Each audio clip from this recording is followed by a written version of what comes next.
to the Daily Dawg Podcast. Today is Monday, November 10th. This is episode 43 of the Daily Dawg Podcast. This is our Mississippi State game reaction or breakdown, recap, I guess, any of those. We'll call it the Mississippi State recap. We're going to go back and take a look at the Dogs' very impressive and exciting and fun win over the Mississippi State Bulldogs from this past Saturday. This is, of course, going to be the week leading up to the Texas game on Saturday, the last big conference game at home, or Georgia's last conference game of the season, and it'll be the last big conference game at home. Georgia will have one more home game after that against Charlotte before heading to Atlanta to play Georgia Tech in the Mercedes-Benz Stadium. So those are our last three games of the season, so we're winding down towards the end of the season, and Georgia seems to be winding into a team that we've been waiting to see a little bit more out of. Now, listen, we don't want to get caught thinking it's fool's gold too much, okay? Mississippi State and is what they are. Now, listen, a lot of people, and me included, we're a little bit concerned about this game. Again, I rejected the notion that it could be a trap game because I really don't think that Kirby Smart, I think his coaching style and efforts throughout the year have prevented what we call trap games traditionally. This team isn't very emotional in the sense that they don't go out and have a big emotional performance and then have a big letdown. They do kind of just continue focusing on the ideas that they talk about, and they may seem just like phrases that we all get into repeating over and over again, but they do just keep chopping wood. They just do keep focusing on playing their game and doing what it is they're going to do, play Georgia style of football. And because of that, they more or less, sometimes they play better, sometimes they don't play as well, sometimes they make mistakes, but they don't really fall into the trap game problem so much. So, and I think that was certainly the case here. You still might have thought they might have been a little flat. You might have thought that any of a number of things might have happened. And of course, Mississippi State also has been a team a little bit on the rise. They were, like we talked about coming into this game, they were just 2-10 last year, but they came into this game with Georgia 5-4. However, with just the one conference win against Arkansas, but they had been really competitive. They played Texas, they played Florida, all within one score, when they were playing those. So, in fact, the only game they lost this year before this Georgia game, where they lost by more than one score, was the game against Texas A&M, where Texas A&M beat them 31-9, or a 22-point victory. So, Georgia's the only team. That's a nice comparison to see that Georgia's the only team that's been able to come to play State and beat them also by 20 points and by more than one score. Tennessee was taken to overtime. Florida just won by 2 points, and Texas also had to go to overtime after a big comeback to beat Mississippi State. So, look, we don't want to get caught trying to make Mississippi State into something they're not. They're not a juggernaut team. They're not a team that people are going to look at and say, oh my gosh, that's an amazing measuring stick. But they are a solid team that's on the rise, and they've been playing some good football, and they've played teams tough. And so playing any SEC game on the road, they have a noisy stadium, they bring those cowbells, they create a good atmosphere. And so, anytime you can go on the road in the SEC and win a game, especially a team that's got a little momentum, had just won a game that was important to them, beating Arkansas, winning their first conference game in almost 2 years, then you say, all right, this is a team with some momentum, a team that's on the rise on the season, and they're playing at home. They got a lot going for them. So when you can go in and do what Georgia did, which is basically take the crowd and take the team out of the game early, then that's great. And this is also something Georgia has not been able to do this year. And this has been a high level of there's been a high level of criticism from Georgia fans to national media and people when looking at Georgia and trying to assess them as a real contender this year, both just for the playoff and as a national championship contender if and when they make that playoff. And one of the knocks has been, look, this team starts slow. They let everybody attack them. They get down, a couple scores early to every team, and they have to make a big comeback, and then they're just barely able to win the game if they are. And of course, against Alabama, we didn't actually come back and win the game. So This is a game in which, I think some people actually still sort of push the narrative. I heard somebody say, well, in doing the highlights and talking about this game, since State scored first and Georgia was down 7-3, I saw some people still kind of saying, well, Georgia just has to make it hard on themselves. Georgia just has to be down before they're ready to go out and play. Again, I think this narrative is actually getting a little bit old, the sense of starting slow. As I pointed out, the Florida game was pretty much a back and forth affair from the get-go. And yes, we did fall down in the first half 10-7, but there was never a time where Georgia was down 2 possessions in that game. Florida simply, we made a couple mistakes, and Florida was able to get a couple scores and go from being down 7 to up 10-7, and then we tie the game up at halftime. So, it's 10-10 at the half. So I think that it's hard to say, okay, well, we started terribly slow. Yeah, Florida's not a great team either, but we were only, we were only a 7.5 point favorite in that game, and just like this game, we were about a 7.5 point favorite. ESPN's FPI prediction model did predict or expect us to win this game by about an 80% clip, but still, basically a little over a one score favorite in this game. So same as the Florida game. And then you go back before the Florida game and you say the Ole Miss game, and the Ole Miss game, same thing. Yes, it's by the time you get to the third, heading towards the fourth quarter, Georgia's down by 9 points. But again, in this game, we had never not matched them for score. The defense, you could say, started slow in the sense that Ole Miss scored on their first 5 possessions, but we also scored on our first 8 possessions. So the net flow of the game was that they get the ball and score, or, we get the ball and score. They get the ball and score, we get the ball and score. The difference, or the reason we had some separation, was we had kicked a pair of field goals where they had scored touchdowns. And so, we found ourselves with a 2-point differential at one point, and then when they got the ball the next time and scored in that same pattern of we score, they score, we score, they scored a touchdown. We're down by 2. Now they're up by 9. So yes, that's 2 possessions, but they never had 2 possessions where they scored, stopped us, then scored again, and started building a lead. It was simply a matter of we didn't match them early on as efficient. We took more field goals than they did, but in the end, we end up scoring on 8 consecutive drives. They score on 5, and we win the game. So I think it's a little unfair to keep pinning this narrative of slow starts on Georgia at this point.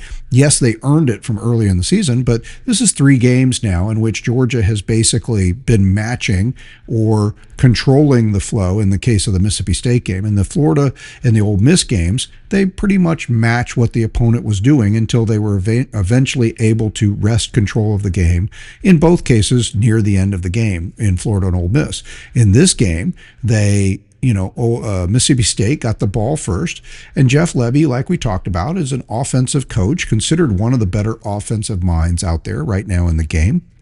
And he's done a good job of making the Mississippi State team one that has been a scary offense. They put up, even last year, when they were 2-10, they came to Athens and they put 31 points on the board in a 41-31 Georgia win.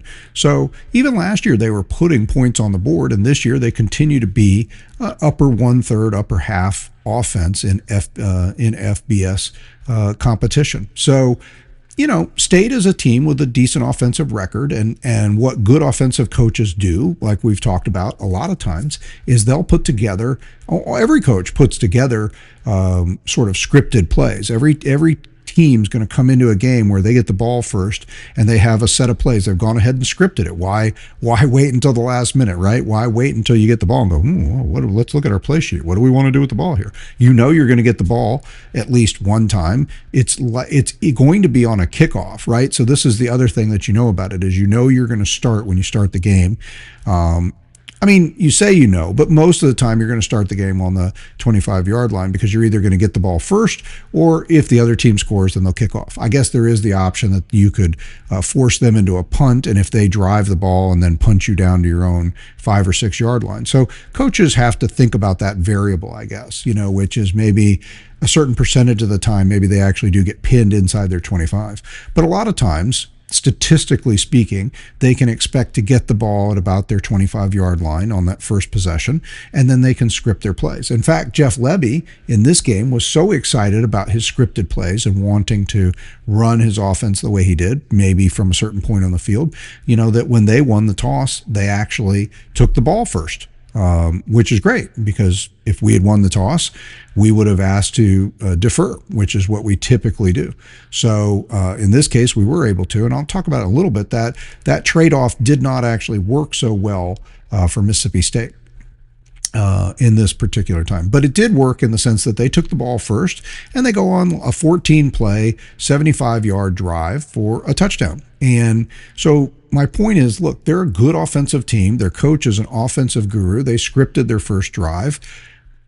I don't know if we're going to say they started slow. Yes, I'd love to see our defense go out and post a 3-and-out, or just stop them and get the ball back and then give us a chance to go down and score and take the lead first and, go from there. But I don't exactly consider it a failure. In many games, you're going to see both teams start off, and you see it all the time, actually. You see a lot of games, and you'll hear the announcers be like, well, we could be in for a shootout today because maybe we get the ball first and go 6 plays, 75 yards, and score a touchdown.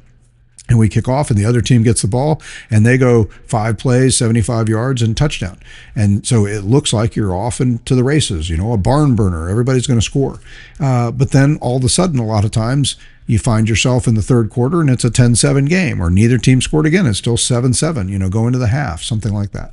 So a lot of times those first drives, teams look really impressive. Again, they've scripted those. They know what they're going to do. They pre-plan. They pick their best plays because they want to get off on to the best start, right? They want to get off on the right foot and do the best they can. So they pick the plays that they're most confident in. They practice those. They've scripted them. Everybody knows what they're going to run.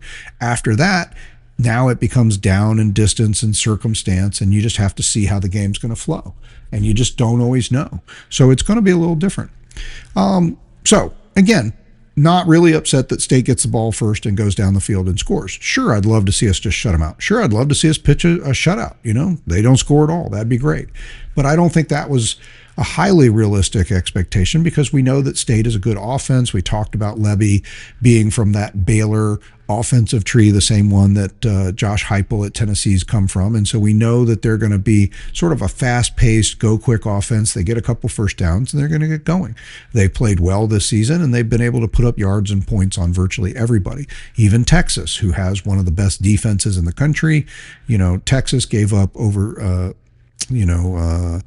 well, let's see. How much did they give up? I will tell you.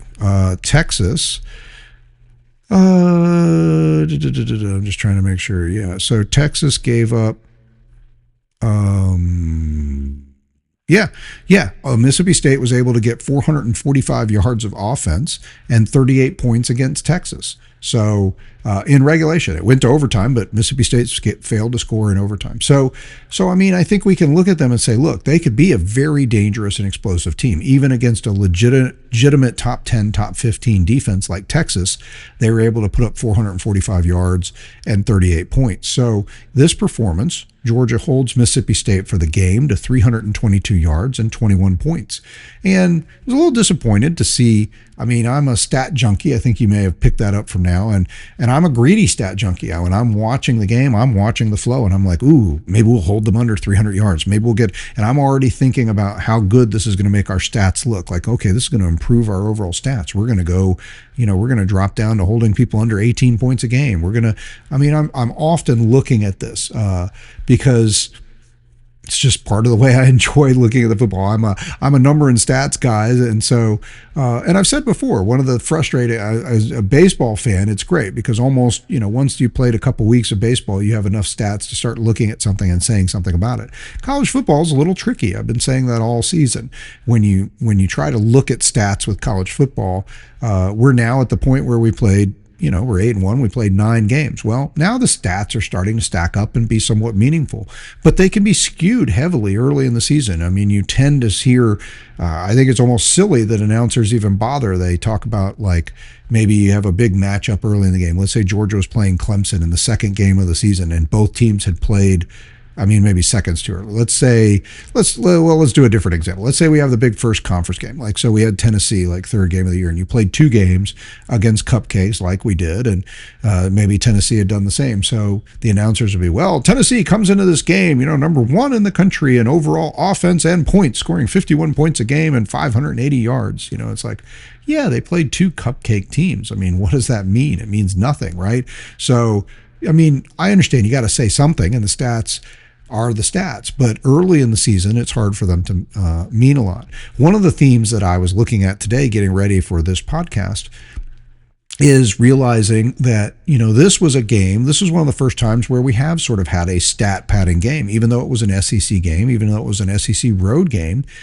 This is one of the times where now with these accumulation of stats, you start to look at it and you say, well, our offense and our defense are starting to round out in the top 25, top 30 of most of the categories.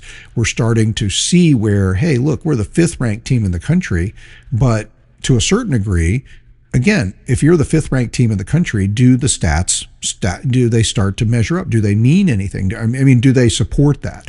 And again, when you've only played 3 or 4, maybe even 5 games of the season, and especially if you played one really great dominant defensive team, or if you played a series of teams that are terrible on defense, then again, your stats may be skewed. And one thing that has kind of hurt Georgia a little bit, and that skewed our stats a little bit defensively and how our defense had performed, I've kind of alluded to this or said it outright, made this point a couple times recently, is look, we in our first several games of the year, first 5-6 games of the year, we played a number of teams that are very high level offensive teams. Our 3rd game of the year, we played Tennessee, then we played Alabama in the next game, then we've played Ole Miss a couple weeks ago. So those are 3 now Alabama overall is not an elite offensive team, but Tennessee and Ole Miss are. Those are both teams that are putting up yards and points in the top 10, top 15 by almost all the metrics. So when you play teams like that, yeah, it's great if you can hold them, and we did more or less. I mean, Ole Miss still scored 35 points in the game, which is excellent performance, but we held them to about 367 yards, 360 something yards, I think. I forgot the exact total now, but actually I have it right here. I could tell you. We held them to 351 yards. So that's way below their average. They average close or over 500 yards a game. So yes, they got 35 points up. That was a little below their average. Their yardage was way down. They were less efficient. Their passing game, they only completed 53% of their passes. And when you look at that whole mysterious passer rating, and again, I don't quote this stat a lot because I can't even tell you how it's computed. I really don't know, and I haven't dug into it, and I haven't found it to be super diagnostic. In this moment, I could look at it and say, well, okay, here's something interesting. When we played Ole Miss, we held them to a 123 passer rating. On the season, they're more like 150, 175, something in that range. So again, it's great if you can stuff everybody and pitch shutouts and hold them to 0 yards or whatever, but that's a little bit unreasonable, especially against the better teams. So the first metric or the first level of success that I think you want to look at against better teams is, did we hold them below their averages? Did we make them do less than they would normally do in a game? And we certainly did that offensively against Ole Miss. Even though they put 35 points up, they were well below their typical yardage. They were not as efficient. They had less yards per play in average than they're used to having, and they were much less efficient in the passing game. And that's actually something Georgia's actually been doing pretty well. Its last 4, 5, 6 games, Georgia's been holding teams. When you look at the overall passing rating for the game, Georgia's been holding teams to around 59, 60, 61% passing completion, and like in the neighborhood of six yards an attempt on average, which is pretty low. We talked about like 9 or above 6 yards per attempt is kind of an elite level. But a lot of good passing teams will come in averaging in that 7, 8, 9 yards per attempt passing game. And Georgia's been able to hold these teams down these last 5 games. They may have still had some yardage. They may still put points on the board, but the defense has actually been able to hold them below their season averages in terms of passer rating and yards per attempt. And that's actually been sort of a hallmark of the Georgia defense in its best years. You go back and look at 21 and 22, 2021 and 2022 teams. There was a lot of times where we played these elite quarterbacks, and we didn't hold them to nothing. Maybe they had a touchdown or two. Maybe we were not able to intercept them. Maybe we did intercept them. But you might see a game where a quarterback who was averaging 325 yards a game and 3 touchdowns came into the game, played Georgia, and they had 175 yards and 1 touchdown. So that's kind of what the Georgia defense at its best is usually able to do. And you almost can never stop a good quarterback completely, but you can frustrate them and make them less efficient. Instead of having them average 10 yards an attempt, which they might be averaging on the season, putting them in the top 5 or 6 in the country, they come in, they play Georgia, and they walk out having averaged 5.9 yards per attempt.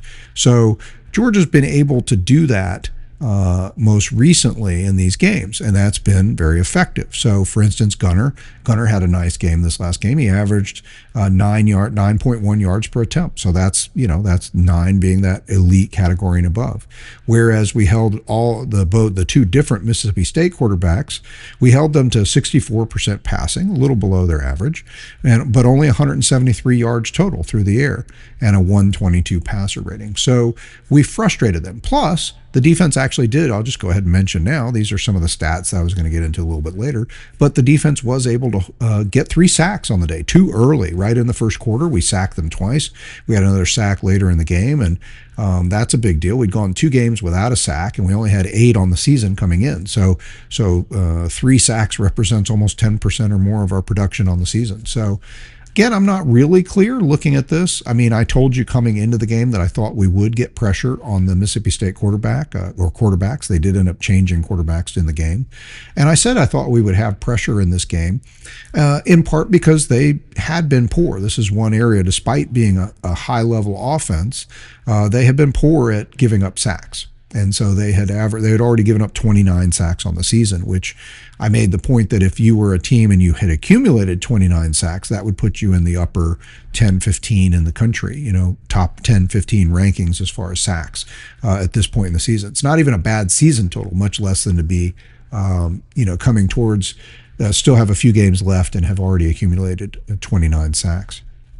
So these are all positive. So again, what's the overall vibe here? Look, the overall vibe is this was a great game. Georgia built up a lot of good stats, and it's not just about building good stats, but as you look at how the season has flowed and you put this game in the context of it, Georgia is moving to where not only are we the number 5 team in the country, we're in a position to be to get a playoff berth.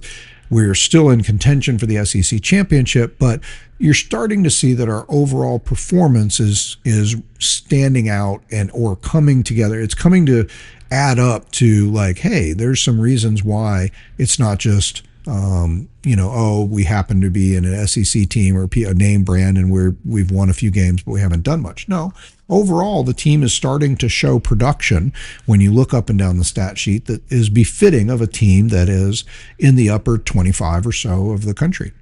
So, listen, coming into the game, I predicted my final prediction on this is I ended up coming down saying I thought the final score would be 34-21. It was 41-21. So I am going to toot my own horn a little bit and say, look, I'll do it when I'm way off, I'll tell you I'm way off. But when I'm close, I want to go ahead and point out and say, hey, I was pretty close. My goal here is not, I don't think the most important thing is to say, hey, I predicted the score, or I'm going to predict the score, and then that's what's going to happen. I think what's more important is understanding how our team plays, how our team is doing, whether it's progressing or falling behind, and how we think we're going to match up against the teams we play. That's what's going to give you a more intelligent and a more thoughtful analysis. I mean, you can always throw a dart at a dartboard and maybe you hit the score and you say, oh, I got the exact score. I came to that conclusion, as you know, if you've been listening and following me, as I do this sort of breakdown where we talk about what are the real. There's 3 major, There's 3 major comparisons or 3 major matchups in the game. Our offense versus the other team's defense, our defense versus the other team's offense, and then what I lump together is coaching intangibles and special teams, because they all kind of contribute, but no one of those is big enough by itself. And, I'm usually able to go through those matchups and say, okay, well, if we, if we probably are favored in 2 out of 3 or 3 out of 3 of those matchups, then it favorably says, look, I think then we have a 60, 70, 80% chance of winning this game, right? Then we go through and we look at what I call the true outcomes. And the true outcomes are you could get blown out, you could blow the other team out, or it could be a 1 or 2 score game. So most of the time you end up with the line, and I usually assign a percentage to it. So I said, look, I think Mississippi State had a 5% chance at best of blowing us out in this game. And that's based on how the team has played this year. A lot just on our team. We have fallen behind, but we've always been able to fight back. We've came a little short against Alabama. We've won all the other games. So there's just no reason to believe that coming into this game, Mississippi State would be the team that not only could build a lead, but keep building on that lead and hold us down. So, and again, we're defining blowouts as winning by 3 scores or more. So this was a blowout. We won by 20 points. That's 3 scores or more. And so that was great. And I also said I thought our offense would gain over 400 yards, maybe better than that, but at a minimum over 400 yards and 30 points. And I thought our defense would hold them to under 400 yards and 29 points. You say, well, that doesn't sound impressive. Well, I wasn't willing. I start doing these in gaps, I guess, of 100. So you say, look, you hold them.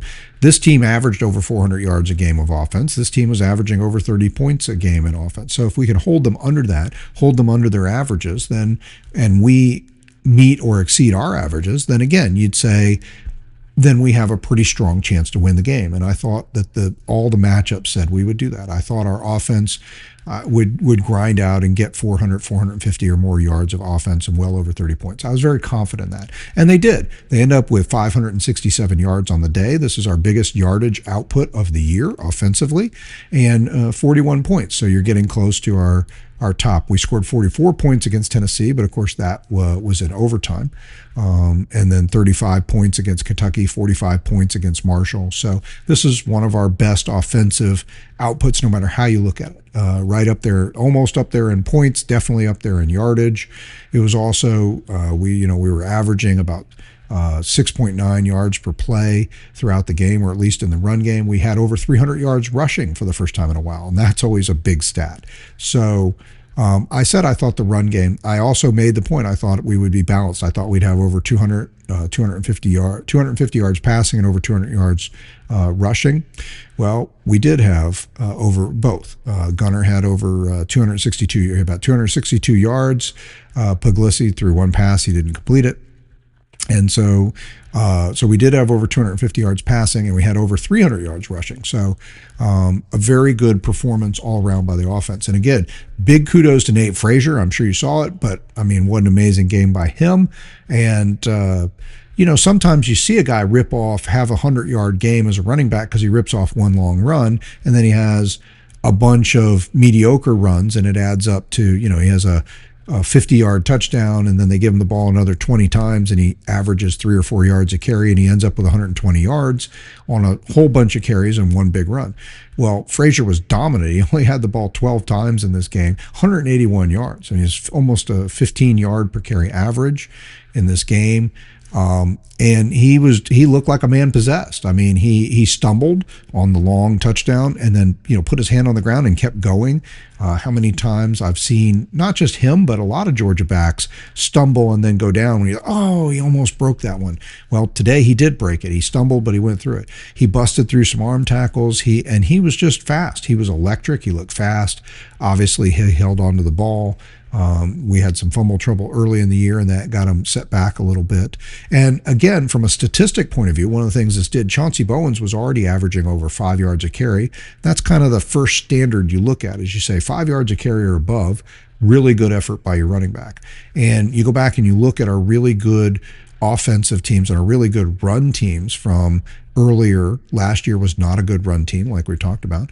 And we've often had two guys at the top of the list. Whatever their yardage totals were for the season would depend a lot on how many times they got the ball, how much we ran, various things. So in other words, we might not have a bunch of 1,000-yard rushers, and we haven't really lately, but what our team has often done, you go back and look at our best teams, and you see one guy has 700, 800, 900 yards rushing, and another guy's got 600, 700, 800 yards rushing. They're all, and they both were averaging 5.5, 6 yards a carry. A game or two ago, we were kind of still down there a little bit. Neither Frazier nor Bowens had consistently. Bowens had one big game. Frazier had one big game. They both had some good runs, but neither of them had busted out consistently enough.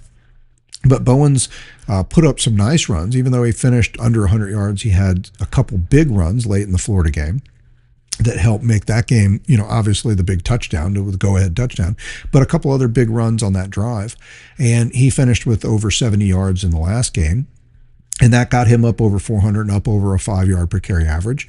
He still was effective in this game, but not as electric as Frazier. Frazier has the amazing game, 181 yards, and the 15-yard per carry plus average. And now Frazier is up over 500 yards and over a 5-yard per carry average. And then you have Gunner in there with over 300 yards now, rushing at quarterback. And even Peanut has got in there, and he's getting close to 200 yards. So you're starting to see the stats accumulate with what the kind of the good Georgia offensive, and especially the good Georgia running teams of the past would look like, where you'd see us accumulate, 200, somewhere between 180 and 250 yards a game on average rushing.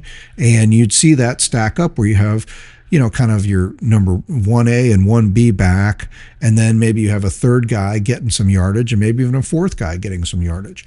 And, the ultimate example of that's thinking back to when you had Nick Chubb and then Sony Michel, your 1A and 1B guy, and then you had can't say Swift. Swift was our third running back, and you think back to like he was a freshman in the 2017 season, and he came in and he had like 600 yards in that season and was averaging like 6-7 yards per carry. So you look down the list and you see, again, just sort of dominant performances where everybody's got really nice yard per carry average, and you just rotate in these guys, and they're just pounding. And the SEC championship game against Auburn in 2017 was probably the best example of that, where Georgia just pounds them. Our two main guys are getting their runs, but then you go to a change of pace. Swift comes into the game and he rips off the long touchdown, makes it 28-7, and that's how the game ends. So, this was great. So we're really seeing the game round into form. Noah Thomas had a big touchdown in the Florida game and some nice blocks, but now he comes back. He has 3 catches, 78 yards, long touchdown. This was a game where we had more long offensive plays than we've had in a while. Several plays that were over 30 yards. In fact, this was a little bit of an oddity. One of the reasons that State was able to get the 21 points and over 300 yards ultimately in the game, I made comments talking to some people and chit-chatting on text and talking to people. It's like this game just felt like it was forever. I mean, once we got to 38-7, I'm looking at the clock. It's like, you still got third, fourth. You still got a lot of third, fourth quarter to play. Like, this game should be over. We've done enough. We're up 31 points. We killed it. And so you could kind of sense that, State was going to ultimately get some yards and points and statistically maybe ugly up the game a little bit for us. And they did. But not so bad. I mean, actually, the Georgia defense, the last time State touches the ball, their last drive of the game, their backup quarterback was in, and he was able to hurt us with some runs. We got him in some long third downs, and a couple times he busted away for some runs, a very athletic guy. And we started playing defense, I think, a little bit more, where you start dropping back and just trying to keep everything in front of you as you've got a big lead and you're trying to run out the clock. And he was able to take advantage of that. He ripped off about 55 yards on, I think, 12 carries. That helped push them over 149 yards in the game rushing, which is actually our worst total giving up this season. But obviously the rushing, if you compare rushing game, we had 303, they had 150. We outgained them by 150 yards in the run game. So that's usually an example of a game where you were very powerful and did what you wanted to do. But he did help pad their rushing stats, and he helped keep the drives alive that could have possibly ended if he hadn't been able to scramble, especially on third and long. And but they get the ball that last time, and he rips off an 18-yard run, and then follows it up with a 50-yard. They had this one track speedster you probably heard him talk about during the game, and Chandler, I think was his name or something, but he gets under the ball on a long pass that looks like it was actually overthrown, but he actually catches it. And then they're down at our 2 or 5 yard line. They end up punching the ball in. And again, by this point, we'd put a lot of defensive subs in. This is the last time State will have the ball. But on that drive, they get 81 yards on that drive in 5 or 6 plays or something like that, and they get the touchdown. And before that, late there in the 4 or 5 minutes to go in the I guess it was actually about 6 or 7 minutes to go in the fourth quarter. Halfway through the fourth quarter, that before State got that drive, they had been held to 241 yards and 14 points, which is again way below their averages, and by any standards, what you would call an excellent defensive performance against any team you play. If you can hold them to under 250, 260 yards like that, and just 14 points, that's an excellent game by your defense. So we put in we start rotating in more guys. You got more bench guys playing. It's getting late in the fourth quarter. You're moved into a little bit of a keep it in front of you, slow the game down defensive performance. They were able to take advantage of that and get the score. Look, I'm not trying to, again, make apologies. It'd be great if our third and fourth and fifth team guys come in and just shut them down, and they shouldn't have given up the plays they did. Nobody should get behind you on a 50-yard pass. You shouldn't let a quarterback just break free without keeping contained and run for 18 yards on second or third and long. That's, they shouldn't have done that. And so we, State earned those yards and those points, but I was just trying to put some context in it. In the big picture, we were up 41-14. We'd had over 500 yards offense, and the defense had held them under 250 yards and 14 points until you got late in the game. Some other things. Let's see. Oh, well, first, I barely took a moment. I should acknowledge, hey, 900th win all time. And I was remiss. I wrote this in the comments when I posted the video for the pregame, the last podcast before the game, in the prediction podcast. But 900 wins. Again, I'm a history guy, so I'm excited about that. I mean, the one thing I'll say is, look, it doesn't change. It's not like we leapt over 5 or 6 teams, to be like, oh, we're 9th all time. We were 9th all time in number of wins at 899. We are 9th all time in the number of wins at 900. So, but it's a nice club. Look, the all-time wins, Michigan's at the top of that list at 1,019. So they've already gone into the 1,000-win category. They're the only team in the 1,000-win category.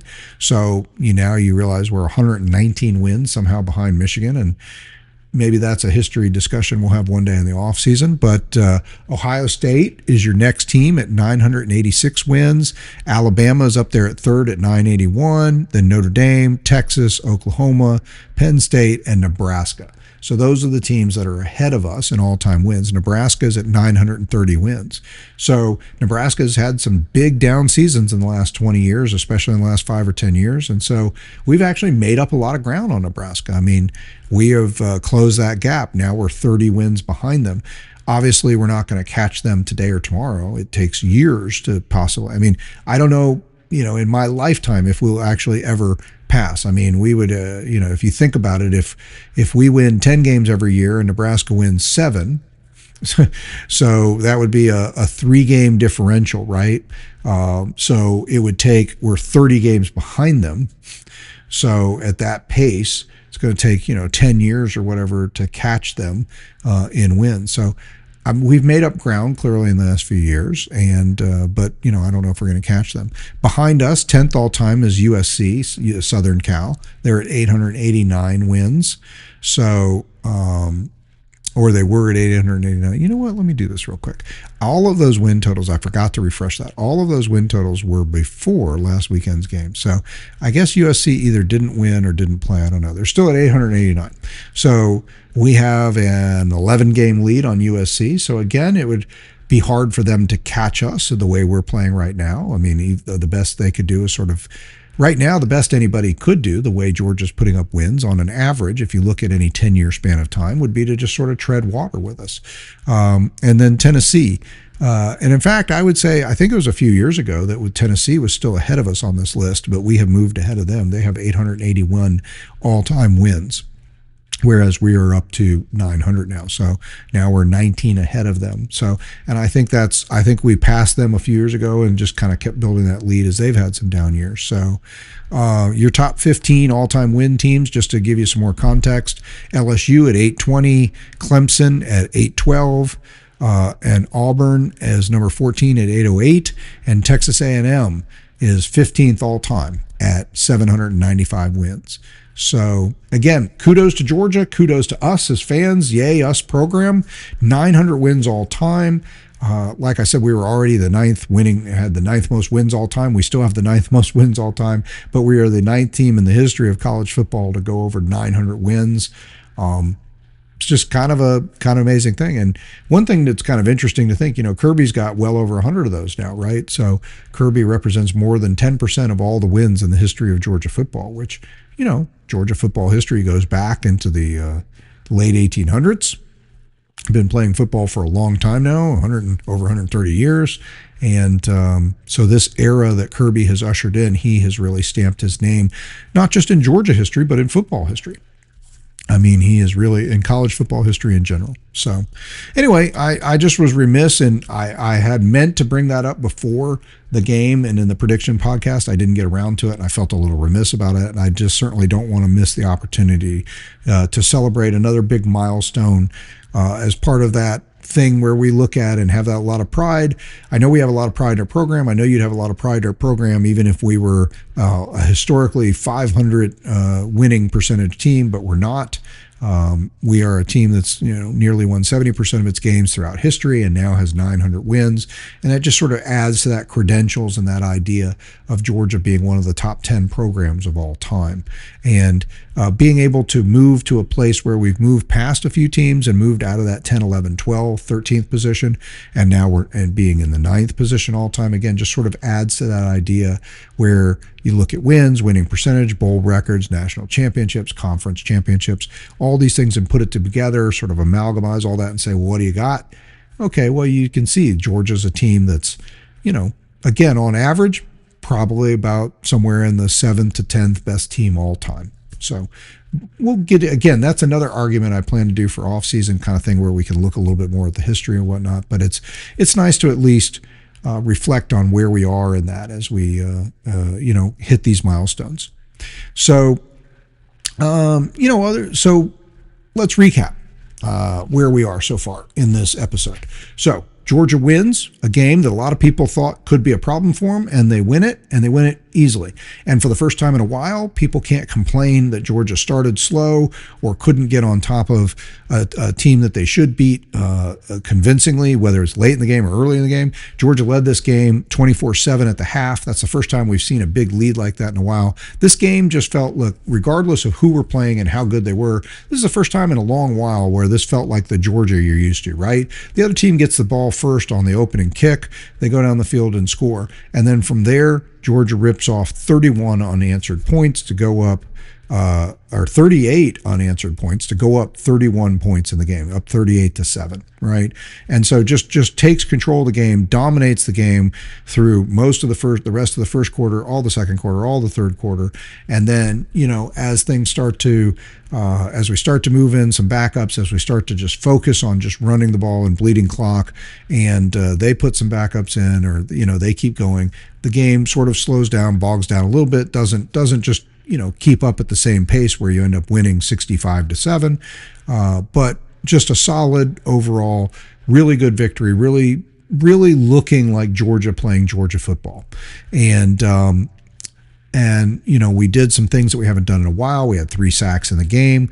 Wanted to call out some defensive performances. I think at this point in the season, I talked earlier in the season about if this team grows and develops and starts becoming the team that we hope it becomes, a real contender, then you're going to start to see some names emerge on defense that maybe weren't everyday names coming into this season, because we've just been so much rotation, so much attrition through the defense that while we have a lot of talent, a lot of 4 or 5-star guys, a lot of guys are really good, and Kirby Smart and Glenn Schulman can coach defense.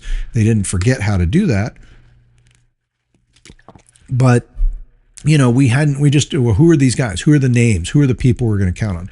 Well, at this point, Raylan Wilson and CJ Allen are making themselves a nuisance. It was I thought coming into the season that one of the real strengths of the team would be not necessarily our front guys, because we just don't have the same kind of down front linemen like we did. I mean, last year we had a couple dominant pass rushers, and years before we've had dominant guys up front in the middle like Jordan Davis and Jalen Carter, and we got some good guys in those positions, but at this point nobody had emerged or been that person that just sort of dominated those positions.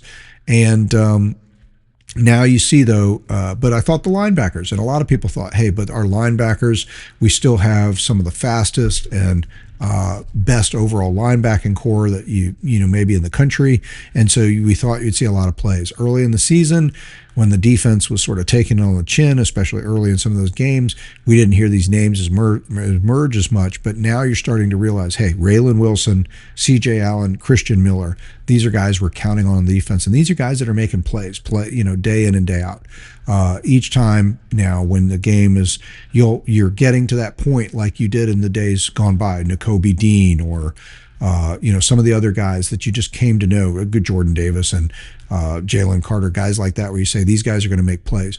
Christian Miller, he's a down lineman up front. He's playing in the nose position. These guys don't normally get a lot of sacks and a lot of tackles. Mostly what they do is clog up the space and let the other guys come in and make it happen. But, you're just starting to hear his name called more, and he's really just been doing a great job. And frankly, he doesn't have a lot of help. We don't have 5 and 6 different guys, and it's even more pressure on him now that Jordan Hall, a guy that we've been waiting to emerge for a long time, when he first came to Georgia 3-4 years ago, whatever it was, I forget exactly which recruiting class, but when he first came, he was compared to Jordan Davis as sort of like, hey, a mini Jordan Davis, or pretty close to a Jordan Davis like, and he may become a dominant player. And he's had a lot of injuries, and it's just been hard for him to get on the field. And sadly, he was hurt in the Florida game, early in the Florida game, and he's out right now. I don't know for how long.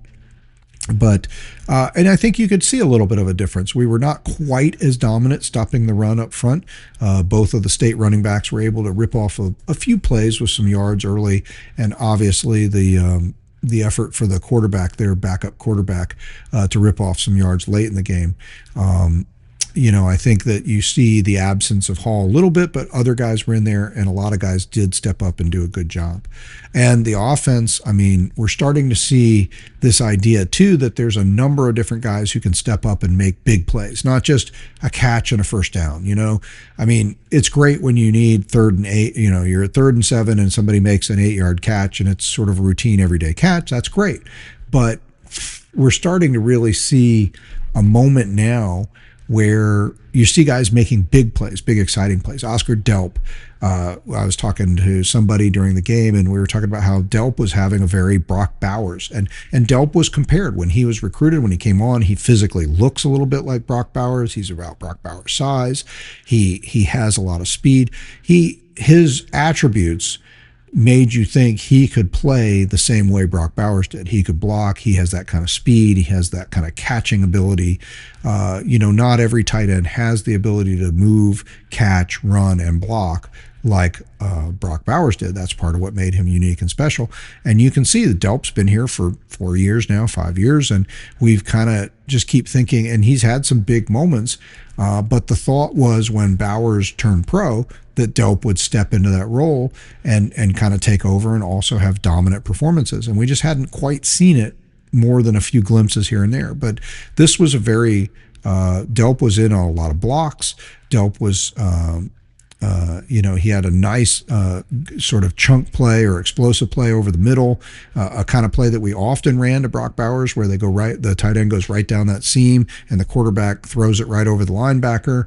And while the coverage looks like it's there, it's a great play, and it's a chunk play, 20, 30 yards downfield. Delp had a great catch in that play. Then he gets a short pass on a rollout, and he uses speed and power to just blow past and dive over everybody, get in the end zone and get the touchdown. And he also was in just on a number of key running plays with some big blocks, and you saw him out on the outside blocking both the wide receivers and the running backs. And so Delp just really had a nice day. And that ended up being important because Lawson Lucky, who had a big day against Ole Miss, was not in the game long because he got hurt. He got hit, had to go out of the game, taking the shot to the head. So, and I mentioned coming into this game, I thought this would be a game where the tight ends were able to get back into the game. One of the things that I think we've all been frustrated about is we got so used to, like in the old days, we were always running back U and we want to see great running backs. Well, we've added to our running back U legacy. Now we think of ourselves as a major tight end producing team, and we've had some great tight ends, Darnell Washington along with Oscar Delp and but I meant to say Brock Bowers and some of these other guys. So we expected these guys. We've heard so much about these top recruits and these guys. We expected to emerge, and we haven't seen as much production from the tight ends. And especially early in the season, the tight ends, there seem to be a lot of questions. Where are the tight ends? Where are the tight ends? And I think what we're seeing now is, look, our offensive line is gelling. It's coming together. They look much more dominant. Juan Gaston is regularly able to play now after being hurt a lot early in the season. Excuse me. And Ernest Green is playing more now. Some of the other guys, are just getting more and more experience. And you're hearing some of the announcers talking about in the game how some of Georgia's young offensive linemen, talented young, are some of the best looking young linemen that they've seen. I heard that being said in this week's broadcast, the TV broadcast. And I think it's true that, look, we've got a lot of guys. We had a lot of attrition. We've had a lot of guys move on. A lot of young guys are stepping up, and now they've been playing a lot, and we've been mixing and matching because then we've also had a lot of injuries. So we haven't been able to rotate the depth, and we haven't been able to keep people in there consistently and have the same combinations. And now you're seeing that. Now you see, Juan Gaston and Ernest Green and some of these other guys playing, and their line is more consistent, and it just seems like they're getting more and more powerful. And we're just seeing the run game be able to be more powerful, more explosive. We're seeing that Gunner has time. I'm seeing him be able to look down the field, make some longer and deeper passes, both to the sideline and downfield, because he has more confidence and he has more time, and that Bobo can call those plays a little bit more. The playbook is opening up more. And so against Florida, which has a really powerful front seven, the tight ends had to sort of back off their pass catching side of their game and put a lot more effort into the blocking. And so we didn't see as much production against Florida like we did against Ole Miss. But with this game, I said coming into the game, I expected the tight ends to get back and have a big day. And then we saw that Delp did have a nice day. And Elias Williams obviously had the big sort of circus catch, which is kind of amazing to see a guy that big, 6'7", 265 pounds, go up in the air and land on his back. I was just glad that he didn't put a hole in the earth when he hit the ground. And I'm glad he didn't hurt himself with all of his own weight coming down and just landing on the ground like that. But it was nice to see him come in and get some plays, with Lucky having to go out.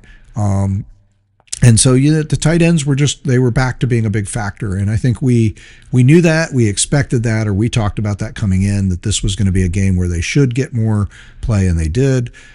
We scored on 7 of 11 drives. We were always looking at that. How efficient are we on drives? We scored on 7-11 drives, and the 8th drive was we took the ball with 4 minutes and 45 seconds remaining. We drove down to the Mississippi State 28, and then we took a knee, and we burned the entire last 4:42 off the clock. So again, one of the best things, coaches love that. One of the best drives you can do.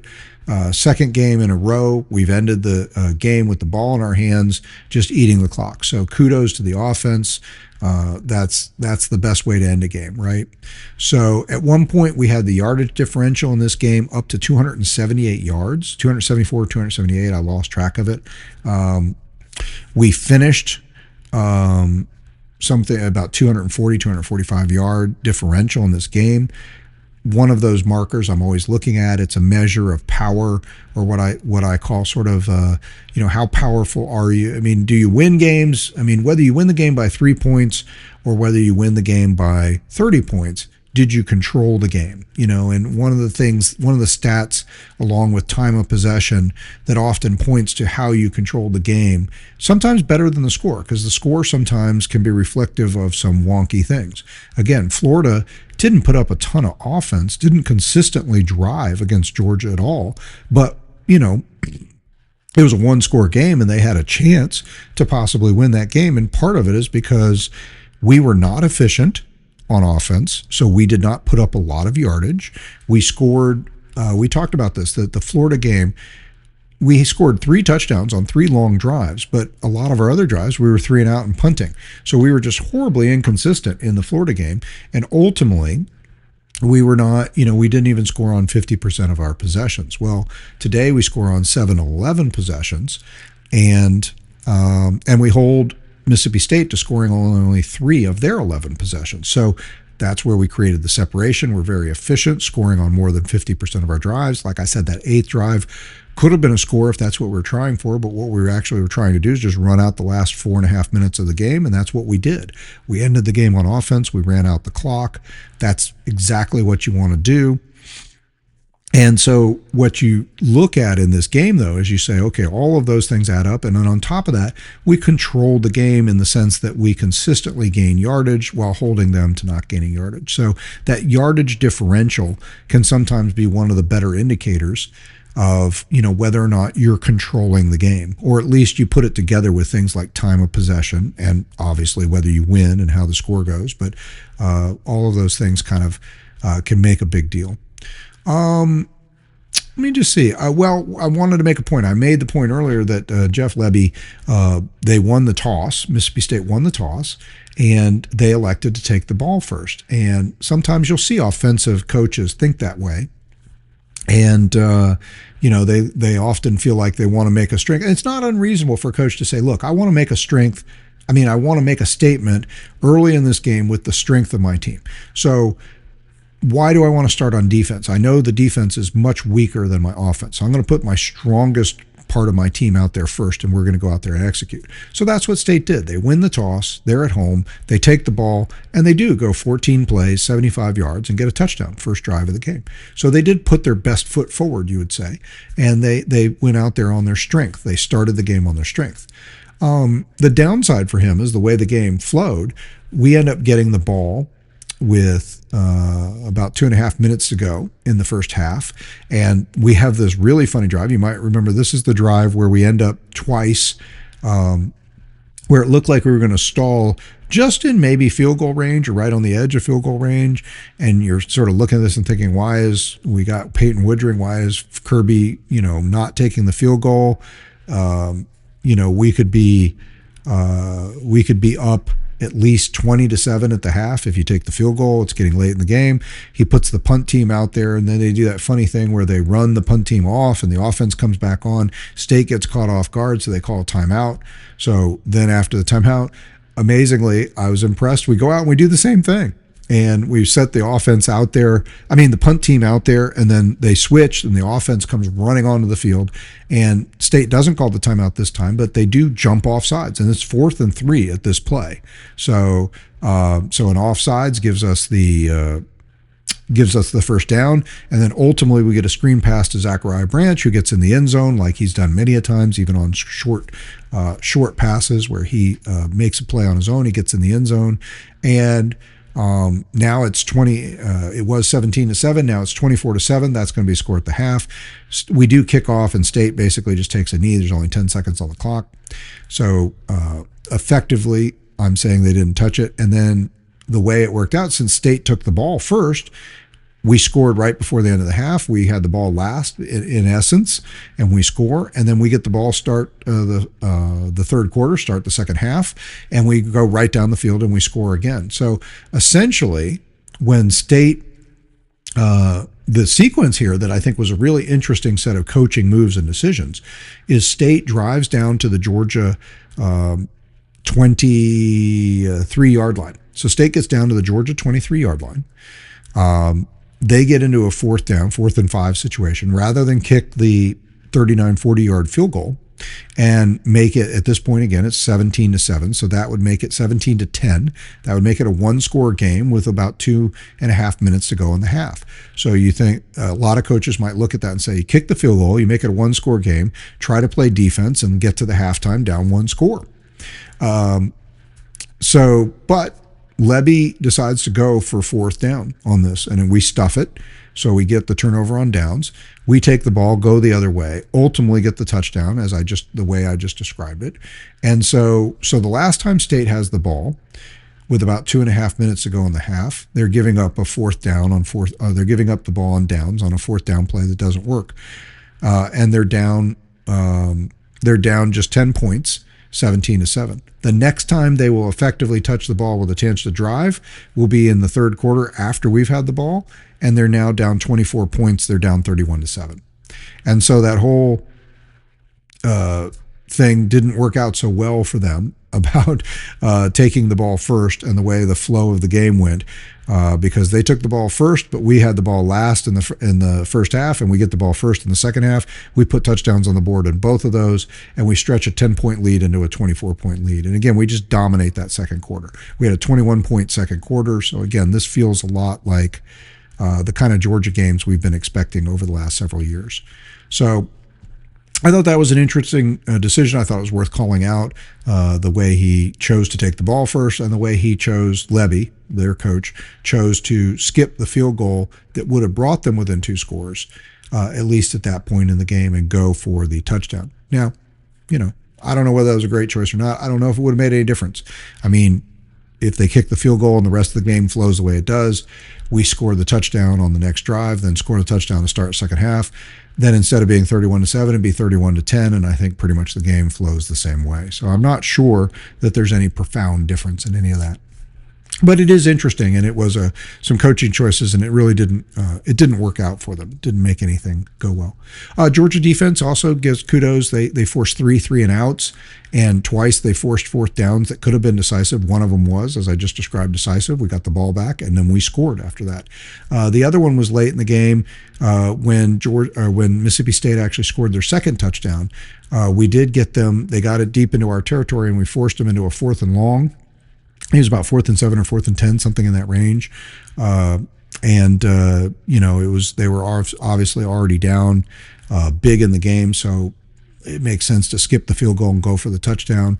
We forced them into a long 4th down play. They picked up the first down. The backup quarterback guy threw the ball right to a play right at the 1-yard line. Then they punched in after that. So, but the defense created a shot there. I always love to see when the defense forces.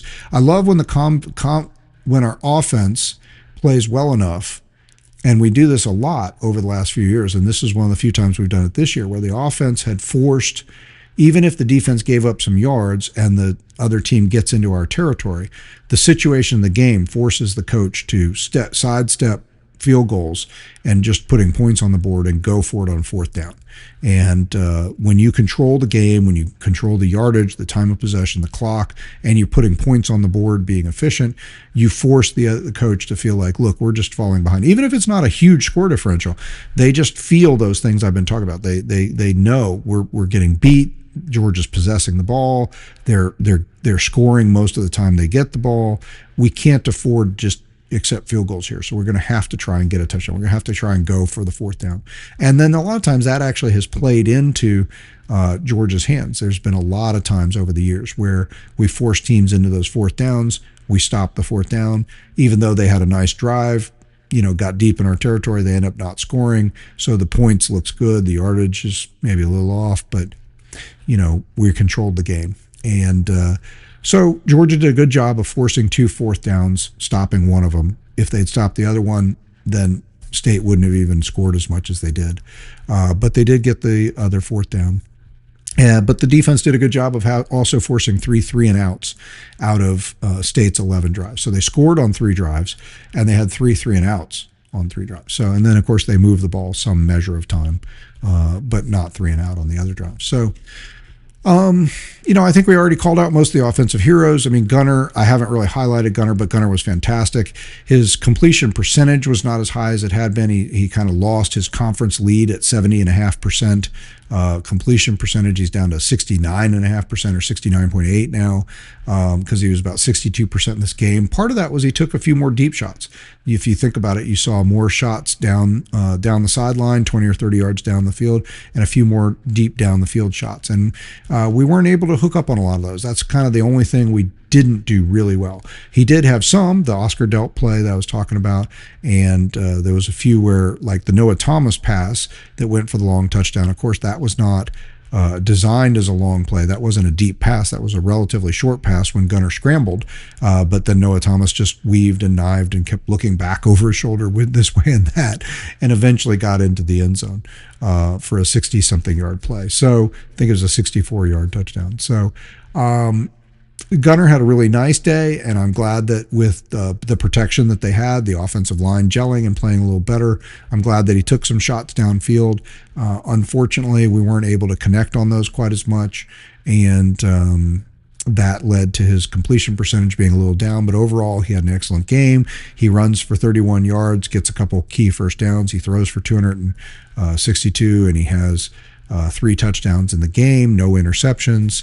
And so just continues to have this offense either grind or, in this case, and that one thing that was a little bit different also, one of the reasons State had as many chances. Now we had, I think it was, we had 74 offensive plays and they had 68. So again, we outplayed them in the sense of we had more plays than them, but not as much as we had. It was more like 17, 18 more plays against Florida times this season. It's been 20, 24 plays advantage to Georgia.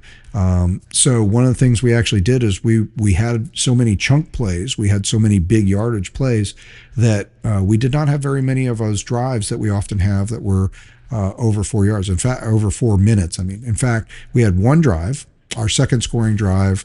We went, I think it was 13 plays, 90 yards in about 7 minutes and 12 seconds. Great drive and really impressive. But most of the rest of the drives we had were under 3 minutes, and even if we're scoring touchdowns, just we were moving the ball a little too fast. And when that happens, when you get those big chunk yardage, you do have the tendency to give the other team the ball, give them more chances. So they had the ball 68 times. They were able to get 322 yards overall. But for the season, Georgia is moving up. I mean, our numbers are pushing us to where you look at it right now and you say, well, look, our offense is 29th in points scored in the country. So so you look at our offense, they're 29th best and putting up points, 32nd in total yards allowed. Defense is 20th in total yards allowed and 24th in points. So both sides of the ball, you're starting to see we're moving up in that upper third. And you say, well, 29, 30, 24, is that really good? Well, you'd love to be number 5 and number 9, but you see a lot of teams sometimes that maybe they're number 7, and Tennessee's in this category, right? Tennessee's in the top 7 or 8 in offense in the country, but their defense is down in the 50s or 60s or 70s. And so, they have a bigger disparity. And sometimes even teams that are winning big have a bigger disparity. So when you can have both of your units, your offensive and defensive unit, both be in the top 25 and the top 15, and we're moving up. In both cases, we're getting a little better as we go on the season. We're continuing to improve on those stats, so we're moving up into the 20s. And so really, in fact, you have, as far as points, you're 29th, defense in terms of yards allowed, you're 20th, and in points on defense, you're 24th. In points. So it's right now only the total yardage is outside of the 20s, 32nd in the country in total yards. So time of possession, we're number 10 in the country in time of possession. Our rushing yardage is, again, back up to almost, we're not quite to 200 yards a game, again, rushing. But after the 303-yard performance, we're up to 197 yards a game rushing. And the passing game continues to add to its credentials as well. So just look, this was a great game overall. It was great to see the team play like we know they could. And I think the big picture, I guess the big takeaway from this is, is this just was Mississippi State overhyped? Was, in the sense that, wow, this was a difficult game? Or does Georgia beating down Mississippi State like this show that they're not that great? Well, look, they're not on Georgia's level talent-wise. We know that comparison consistently is there. And Georgia's one of the top 5, if not the top team in the country on talent. Mississippi State is not.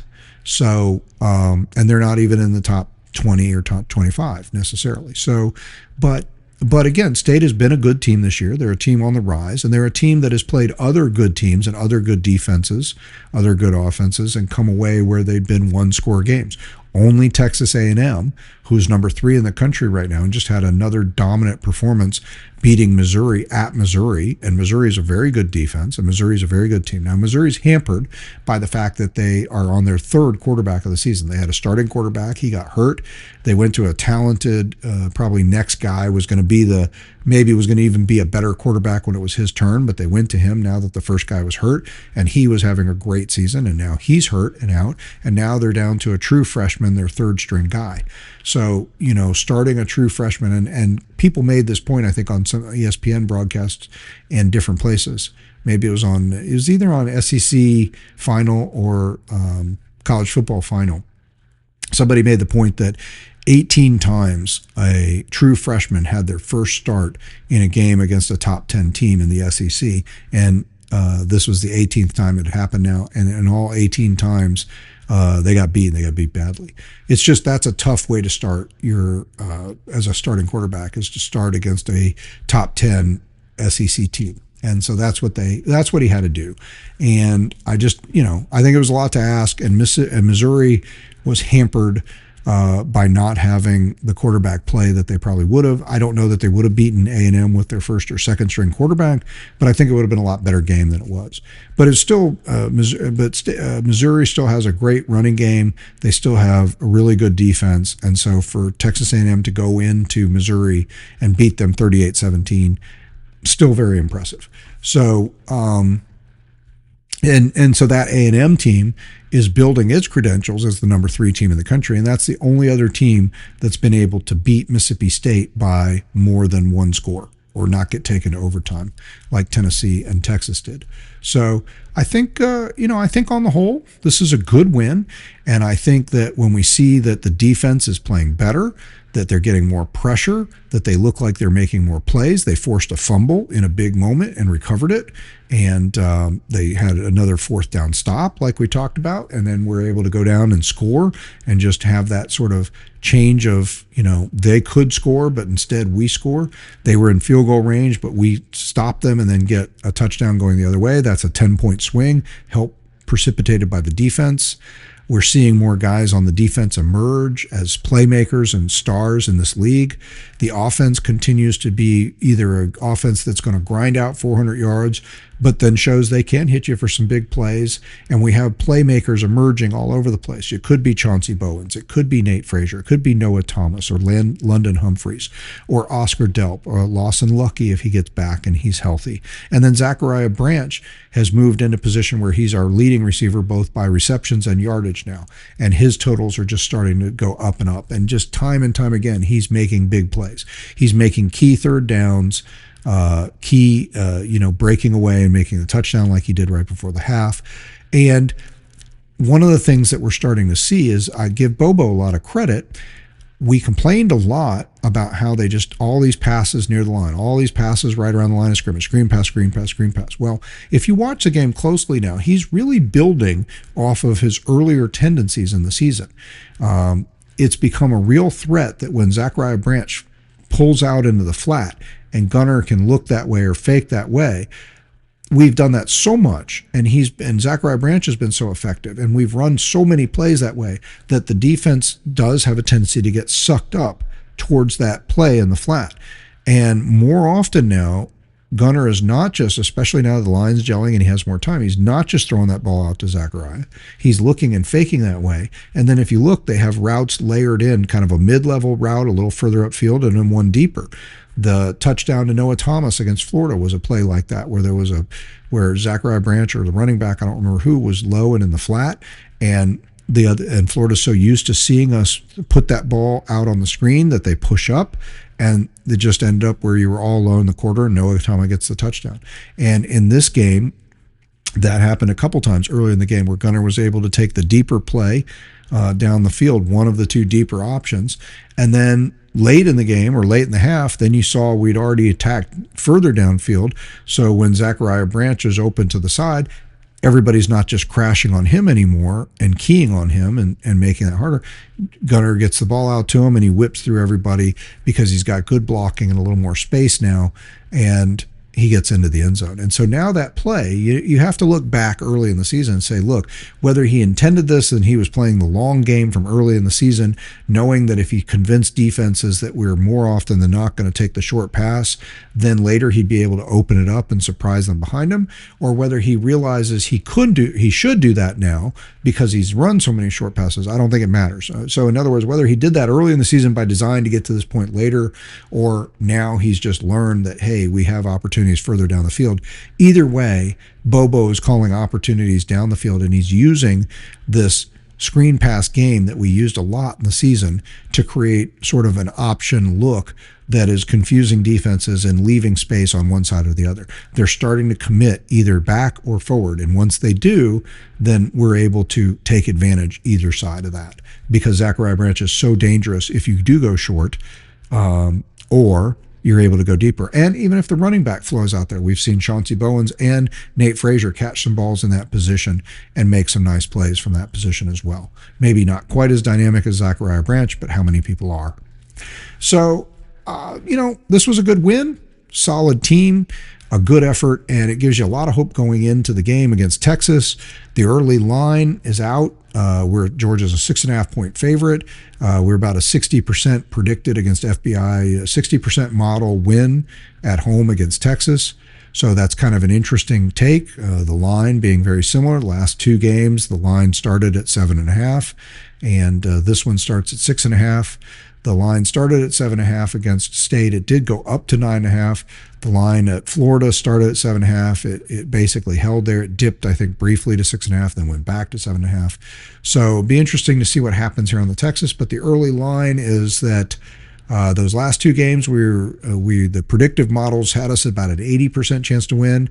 The predictive model on this one puts us more like 65% chance to win, but still about a 6.5 point favorite at home. So solid favorite at home against a top 10 team. And Texas has now moved back into the top 10. They had the wonderful thing that happens when other teams around them, or the situation changes to a situation where they're just sitting at home and they didn't do anything, they didn't win or lose, and they move up in the rankings. So they're up in the AP poll to number 10. We'll have to wait till Tuesday night to see where everybody is in the college football playoff poll, and we'll get a chance to talk about that and go over that and talk about where we are in that and some more comparisons between those teams and where we stack up. We'll do that later in the week. But all in all, I think we were all excited. I think we're all enthused. This felt like we saw the old Georgia team break out. I think we are seeing the defense improve. I think we're seeing the offensive line especially improve and gel. And as a result, we're seeing more plays and more dynamic downfield plays because Gunnar has more time. The holes for the running backs are bigger. The blocking from the screen passes is better. And, I think it's reasonable to take away from this game that we didn't just beat an inferior opponent. Yes, we are the better team, and we always should have won this game. But this was a game that the experts thought, we win by 7, 8, 9 points, and we won it by 20, and it really could have been worse than that, and they were lucky to close the gap a little bit late in the game. So congratulations, Kirby, the staff, the Dogs. Congratulations, Nate Frazier, Gunnar Stockton, the defensive team in general. Everybody really had a nice game. Very little to complain about in this game. So much so, I even heard Kirby's press conference post-game where he basically admitted he was going to have to make up something to chew the guys out about and keep them feeling like he was unhappy. So I think that's fun, exciting, and I hope that it does, and I feel like this does portend that the team is actually building and getting stronger, and they're going to need to be because we still have two really tough games left. We're going to have to play Texas, and we're going to have to play Georgia Tech. So we have two top 15 teams left on our schedule. We're going to have a little breather in between with Charlotte, but a lot of work still to do, but the general thinking from where we stand right now, as long as we at least win one of the two games between Georgia Tech and Texas, then we probably make the playoff. The SEC is going to be a little harder. A&M, Missouri might have been the best chance for A&M to take a loss, although they still have to play Texas. So in the Georgia perfect world, we want to beat Texas and then have Texas turn around and beat A&M.